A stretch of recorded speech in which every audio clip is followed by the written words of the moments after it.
अस्सलाम वालेकुम, my name is Mohammad Bilal and you are watching my YouTube channel Bilal science academy. So today is our second lecture. तो जैसा कि कल हमने 10 ब्रांचेस पढ़ ली थी बायोलॉजी की 9th क्लास की, और अब जो है ना वो हम पढ़ रहे हैं उससे नेक्स्ट ब्रांचेस। तो उसके लास्ट हमने पढ़ी थी मॉलिक्यूलर बायोलॉजी, उसके बाद नेक्स्ट है इन्वायरमेंटल बायोलॉजी। तो अब हम देखते हैं कि इन्वायरमेंटल बायोलॉजी क्या है। तो इन्वायरमेंटल बायोलॉजी बायोलॉजी की वो ब्रांच है जिसमें हम एनिमल्स का इंटरेक्शन देखते हैं, उनका बिहेवियर देखते हैं इन्वायरमेंट के साथ। कि मतलब वो जो एनिमल्स हैं वो अपने इन्वायरमेंट में किस तरह रह रहे हैं, उनकी इंटरेक्शन क्या है, वो मतलब माहौल को फ़ायदा पहुंचा रहे हैं या नुकसान पहुंचा रहे हैं, ये सारा हम पढ़ते हैं इन्वायरमेंटल बायोलॉजी में। इसके बाद है नेक्स्ट इज सोशियो बायोलॉजी। तो सोशियो बायोलॉजी में हम पढ़ते हैं बायोलॉजी में हम पढ़ते हैं एनिमल्स का सोशल बिहेवियर, जो उन एनिमल्स का जो सोसाइटीज़ बनाते हैं। जिस तरह के मतलब हम भी एक मतलब एनिमल या इन्वायरमेंट के, तो जो हमारा इंटरेक्शन है ना अपने इन्वायरमेंट के साथ, जो हमारा बिहेवियर अपने इन्वायरमेंट में और दूसरों के साथ, वो हम सारा पढ़ते हैं सोशियो बायोलॉजी में। इसमें जो वर्ड सोशियो है ना, उससे मुराद है सोशल। तो इसका मतलब क्या हो गया, हम सोशल बिहेवियर की स्टडी करते हैं एनिमल्स की, जो सोसाइटीज़ बनाते हैं। इसके बाद नेक्स्ट ब्रांच है पैरासाइटोलॉजी। पैरासाइटोलॉजी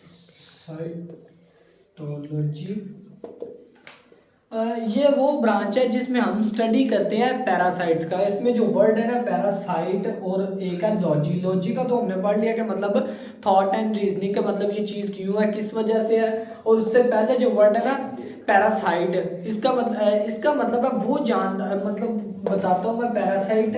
पैरासाइटोलॉजी में हम पैरासाइट्स की देखते हैं कि पैरासाइट और उनकी मतलब ज़िंदगी के बारे में मालूमात हासिल करते हैं। अब एक वर्ड है पैरासाइट। तो पैरासाइट वो जानदार होते हैं जो एक माहौल में रहते हुए एक घर में मतलब एक मेहमान की तरह रहते हैं, और उनको नुकसान पहुंचाते हैं बदले में। हालांकि उनसे फ़ायदा लेते हैं और बदले में नुकसान पहुंचाते हैं।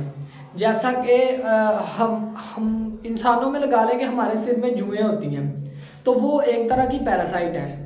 पैरासाइट वो इस हवाले से है कि मतलब एक तो वो हमारा फ़ायदा उठा रहे हैं, हमारे बालों में रह रही हैं, और दूसरा वो हमें नुकसान पहुंचा रही हैं। किस तरह नुकसान पहुंचा रही है कि वो हमारा खून चूसती हैं। तो ये हो गई एग्जांपल पैरासाइट की। तो पैरासाइट्स के बाद नेक्स्ट जो इसकी ब्रांच है वो है बायोटेक्नोलॉजी। तो इसमें एक वर्ड है बायो और एक है टेक्नोलॉजी। बायो का मतलब है लाइफ, जिंदगी, और टेक्नोलॉजी हम सब जानते हैं कि जदीद तरीके की जो मशीनरी होती है उसे हम टेक्नोलॉजी कहते हैं। तो बायो टेक्नोलॉजी वो ब्रांच है जिसमें हम ऐसी चीज़ें मतलब बनाते हैं, एप्लीकेशंस या इस तरह की कोई चीज़ें बनाते हैं जो हमारी मेनकाइंड की वेलफेयर के लिए मतलब अच्छी हैं, हमारी तरक्की के लिए अच्छी हैं। वो सारी हम किस में पढ़ते हैं, बायो टेक्नोलॉजी में। तो बायोटेक्नोलॉजी के बाद जो नेक्स्ट है वो है इम्यूनोलॉजी। नेक्स्ट है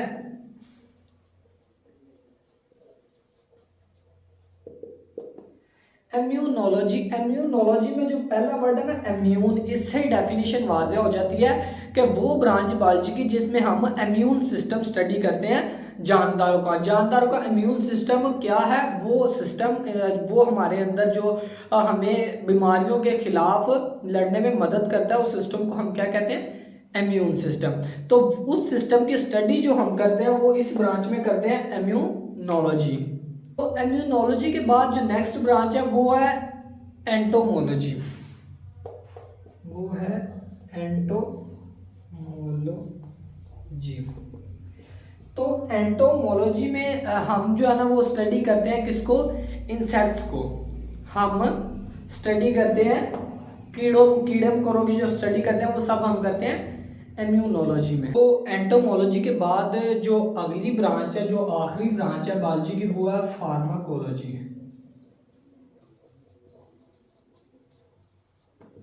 फार्माकोलॉजी में जो पहली वर्ड है ना फार्मा, ये निकला फार्मेसी से। फार्मेसी वर्ड तो हर कोई जानता होगा। मतलब फार्माकोलॉजी ऐसी ब्रांच है जिसमें हम अद्वियात को पढ़ते हैं, ड्रग्स को पढ़ते हैं और उनके इफ़ेक्ट पढ़ते हैं कि वो ह्यूमन बॉडी पर किस तरह असरअंदाज होते हैं। ये है फार्माकोलॉजी में।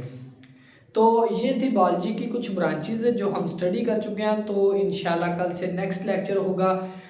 तो वीडियो को लाइक करना ना भूलें, शेयर भी करें और हमारे चैनल को सब्सक्राइब करें और हमारे साथ जुड़े रहें ताकि आपको नेक्स्ट लेक्चर भी मिलते रहें। Okay, thank you so much.